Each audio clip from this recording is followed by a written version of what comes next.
Okay, so this committee will be tackling the issue of the recommendation of the body with regards to the resolution number 4171. Tama?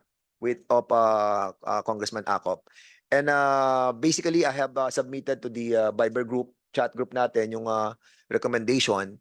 And most likely, by Monday or Tuesday, we will be discussing the content and intent of that recommendation. And then it will be in a form of a committee report, which will be adopted by this committee next week. And thereby, if it is going to be adopted by this committee, the contempt that we issued will automatically be through a motion, or if it is already approved in the plenary. Okay. So our predicament right now is the access to cell phones and lawyers. So we will be allowing that through a motion by Congressman Erwin Tulfo in a while. But upon approval of the recommendation of this committee next week, and if there will be a motion to lift the contempt, then you will be released on the next hearing. Okay? Sige, Mr. Pio Ginto. Sir, maraming salamat po sir sa mga magigiting naming congressman at sa inyo chairman na pinagbigyan niyo po kami. Ano lang po, additional lang po. Meron po kasing sa appeal po namin bilang PNP, meron po kasi kaming tinatawag na present of the, kailangan po namin ipresenta yung sarili namin for passing the MR po. The procedure. Yes sir, yes Okay. sir, the procedure. We understand. So we'll be asking Colonel Jesse about this, or General Natates about yung yung actual presence Yes sir. of those accused, no? Yes sir. So how will you correct this this problem? Is that a mandatory requirement? Chair would like to acknowledge the presence of Congressman Ramon Rodrigo Gutierrez of the One Rider Party List. Sir. Thank you, Your Honor. The reply or MR or any reply with that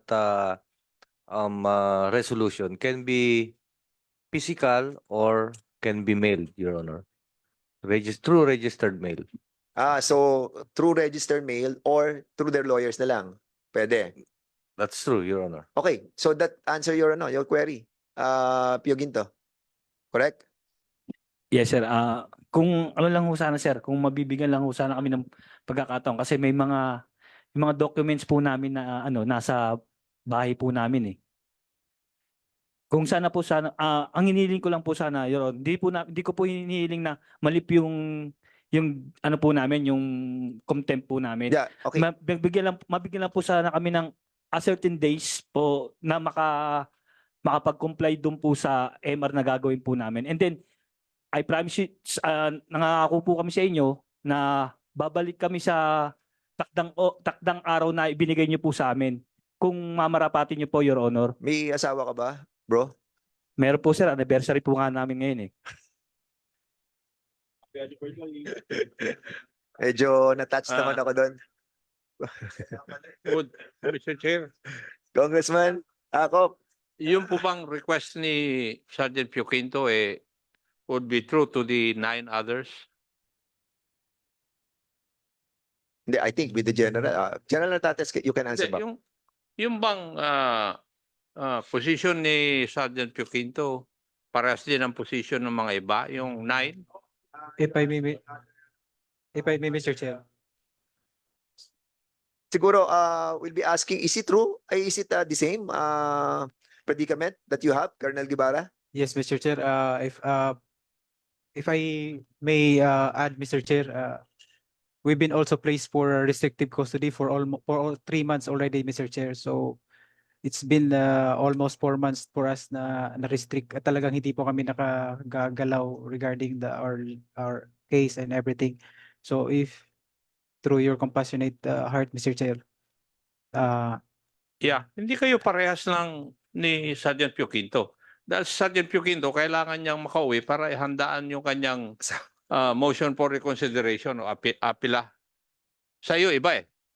same po, Mr. Chair. Dinagdagan ko lang po. Alin? Same po, Mr. Chair. The same.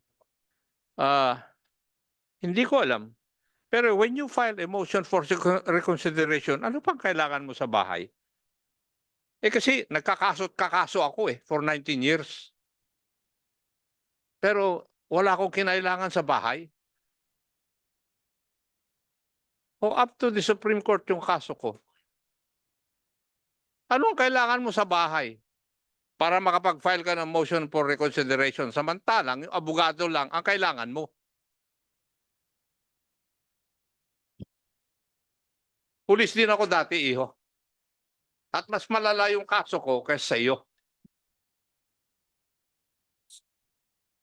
Sir, yung mga dokumento po kasi na hawak ko, sir, nung simula po, sir, ng explanation, investigation, nakapile po sa bahay, nakapile po sa bahay po namin, Your Honor. Mga succeeding documents po yun, Your Honor, para po sa MR ko. Baka kasi po kung iba po yung gumawa, maganda labo-labo po yung case file ko po. Yun lang po, Your Honor. Salamat po. Mr. Chair, I leave that to the body or the wisdom of the committee already, Mr. Chair. Okay, so with that, no other members who wanted to give their comments? If none, we'll be holding that for a while, and we'll be asking our Mr. Chairman, yes, our regarding the request of Sergeant Joquinto, Yoquinto, Pio Quinto. Pwede mo naman, Sergeant, sigurong, since may asawa ka naman, gusto naman ngayon ng video call, siguro yung folder mo naman po pwede mong sabihin sa misis mo na baka po pwedeng pakipadala rito sa iyo sa Congress. Kung yun lang naman ang iyong kung yun lang naman ang iyong problema, dahil file mo naman yan, maaaring alam niya ng asawa mo. Okay, ganito na lang gawin natin, Congressman Arrogancia. Actually, tama rin yung sinasabi ni Congressman Arrogancia. But we have a legal affairs as well in this committee, and in the House of Representatives. So we will be asking them for your request of Porlo. No? Kung ilang couple of days lang naman yan, maybe the legal affairs will allow it. But we will be, I think we will be adopting that as well, if ever that we will finding out that there is a legal basis for that. No? But I think actually we have the power naman to do that. But of course, we don't want to make a mistake as well. And that's the reason why we will be repairing this as soon as possible today. We'll be asking them to release a legal legal stand on this. Is that fair enough? Maraming salamat po, sir. Advance Valentine's Day po. Sige, gawa na lang kayo ng written request, para ibigay nyo sa amin. Today, ha? Sige. Congressman Paduano. Anyway, matanong lang kasi ang pagkaintindi ko when I talk to Vice Chairman Bernardo tsaka kay RD dun sa gilid, hindi naman 10 days play. Hindi naman 5 days. That's 10 days. Oh, you're given 10 days. Tama. Now, first, ang tanong, have you received the dismissal order now? Yes, sir. When? Nandito po sa file, nasa When? folder ko po, sir. When? Dito po sa, sir, sa... Kailan? Kahapon po, sir, kahapon. Kahapon. Yes, sir. So, kahapon, yung 10 days mo, that was Tuesday. That was Monday. Tama? Monday. Correct? Yes, sir. Oh, so next Monday, 7 days. So Thursday. Hanggang Thursday ka lang. Pwede. Sumagot. You're given 10 days, di ba? Yes, sir. Tama. Yes, sir. Eh kung ma-release ka ng Monday o Tuesday, may isang araw ko pa, hindi mo kaya. Ikaw lang in your case. Hindi po siguro kakayanin, Your Honor. Okay. Yan ang tanong ko kasi as mentioned by the chairman, next week we'll approve the committee report and we might lift na the contempt order by next week. Unless otherwise, late afternoon, before we adjourn, if we have a quorum and somebody will move for the lifting, furlough for you, giving you 5 days, pag in-approve ng body, isang process pa yan, baka kinabukasan.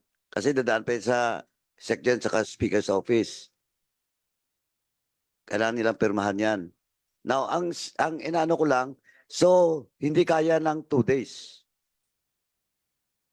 Hindi kaya.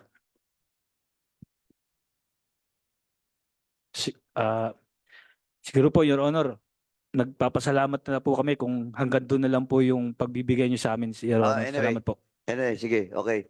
So lahat ng mga naka-contempt, naka-detain yan dito sa House, natanggap niyo na yung mga dismissal order niyo? Andiyan na? Okay. So, thank you, Chairman. Tingnan natin mamaya kung Yeah. we can give them furlough Mm. to prepare all the documents doon Sige. sa defense nila. Just Thank you. give us the letter request, no? And we will be speaking with our legal affairs. And baka sakali mabigyan natin today or tomorrow. Okay? Tapos we'll be asking